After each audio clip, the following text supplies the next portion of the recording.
that the British people welcome those who come here and contribute, but contribution is a condition of that welcome. For that reason, we will soon increase the time in which someone must have lived in this country to earn indefinite leave to remain from 5 years to 10. And we will be consulting on this change soon, and as part of that consultation, I will be proposing a series of new tests, such as being in work, making national insurance contributions, not taking a penny in benefits, learning English to a high standard, having no criminal record, and finally, that you have truly given back to your community, such as by volunteering your time to a local cause. What if the rules of settlement in the United Kingdom suddenly changed, and the promise that after 5 years of continuous residence, you could apply for indefinite leave to remain was no longer enough? What if time alone could not secure your future, and instead the government introduced new contribution-based tests where you must prove your value to the country in order to stay permanently? That is exactly what the Home Secretary, Shabana Mahmood, announced recently, and it has already sent waves of fear and confusion through the migrant community, immigration lawyers, and employers who rely on skilled workers. In her speech, Shabana Mahmood made it clear that the era of automatic ILR by residents is ending. She outlined a system where 10 years will become the default wait for settlement, and even that is not guaranteed unless applicants meet strict conditions. She listed those conditions. You must be in work, you must be paying national insurance contributions, you must not be claiming benefits, you must have a clean criminal record, you must demonstrate a high standard of English, and for the first time, you may even be asked to show community contribution, such as volunteering. This is not just about paperwork. It is about fundamentally reshaping who gets to call Britain home.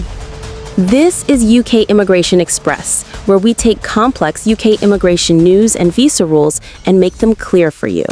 If you are on a skilled worker visa, a spouse visa, a student visa planning to switch into work, or aiming for ILR and settlement, you cannot afford to miss what's coming. Subscribe, like, and share this video so more people can understand how these ILR changes, UK visa sponsorship rules, and new contribution requirements may affect their lives. So what exactly does this contribution-based ILR mean? At the heart of it, residence alone will no longer be enough. Living in the UK for 5 years or even 10 years will not automatically entitle you to indefinite leave to remain. Instead, you will need to prove that you have worked consistently, that you have paid taxes and national insurance, and that you have not claimed benefits. For decades, the test for ILR was primarily about lawful residence, salary thresholds, and basic requirements like the Life in the UK test and an English certificate. Under the new model, those requirements are being expanded into a scorecard of contribution and integration. Imagine this in practice. A skilled worker visa holder reaches 10 years of residence, but during that period had long gaps of unemployment, received public funds, or had minor criminal convictions. Under today's system, they might still qualify for ILR if the gaps were explainable. Under Shabana Mahmood's plan, they may be forced to wait longer, reapply, or be refused entirely. In contrast, another worker who has high earnings, a strong record of paying tax, volunteering letters from a charity, and excellent English could be rewarded by having their 10-year wait reduced. It is a dramatic shift from automatic time-based settlement to performance-based settlement. This proposal is part of the wider UK immigration crackdown promised by the Labour government, aiming to lower net migration numbers while maintaining skilled workers in the economy. Ministers argue that this is about fairness, rewarding those who contribute to the system and deterring abuse. But for migrants and families already planning their ILR applications, it raises urgent questions. What about people already halfway through their 5-year ILR route? What about dependents and children? What happens if you lose your job or fall sick? According to initial briefings, these new ILR rules are expected to apply prospectively, not retrospectively.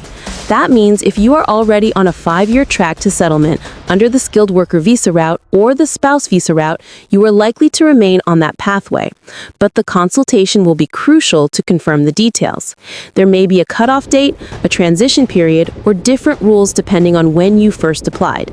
It is vital to collect and safeguard all your immigration records, certificates of sponsorship, BRPs, employment contracts, pay slips, P60s, and correspondence proving when you began your journey. One of the most striking conditions Mahmood mentioned is volunteering. While being in work and paying national insurance are relatively straightforward to prove, demonstrating community contribution is new and ambiguous. Does this mean volunteering at a charity once a year or consistent engagement? Will professional contributions like teaching, healthcare work, or union activity count as community service?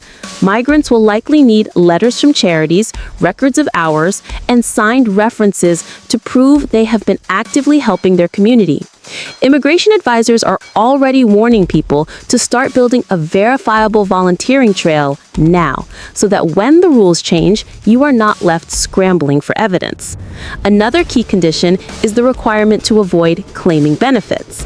Many visa holders are already under the no recourse to public funds restriction, which blocks access to most benefits. So this may not be new for them, but the contribution-based test elevates it to a formal settlement requirement. Even contributory benefits, such as certain forms of job seekers allowance or sickness pay, could be questioned. The consultation will hopefully specify which benefits are disqualifying and whether exceptions for illness, disability, or parental leave will be allowed. The English requirement is also set to rise.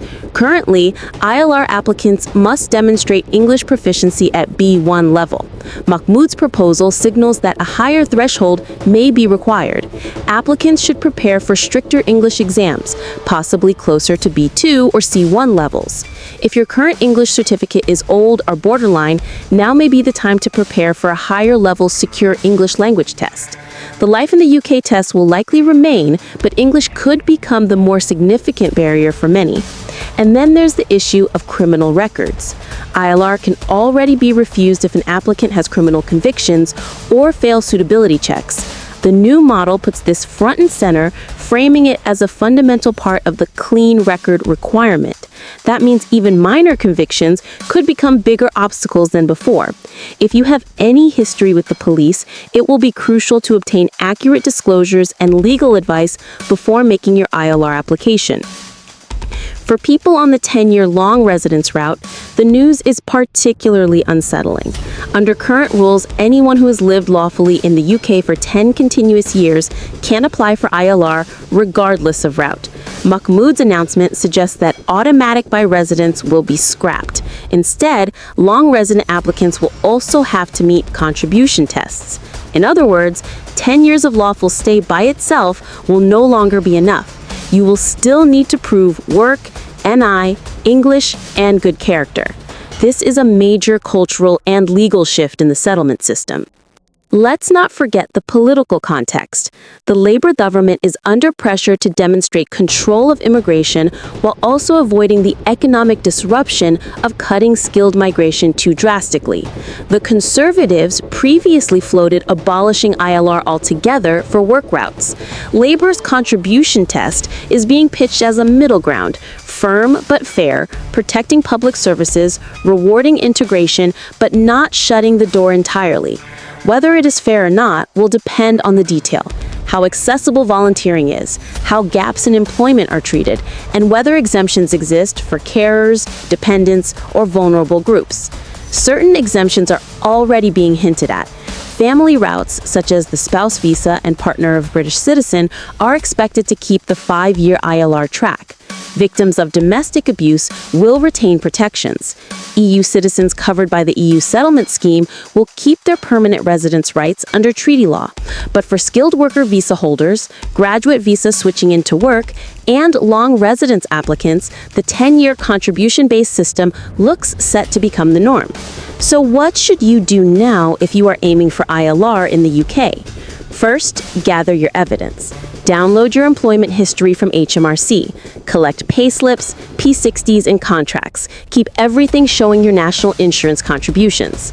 Second, begin volunteering in a registered charity or community group and collect proof: emails, letters, timesheets. Third, consider refreshing your English qualifications, especially if the consultation sets a higher standard. Fourth, avoid benefits unless you are absolutely certain they are permitted. And finally, keep your record clean and your documents in order.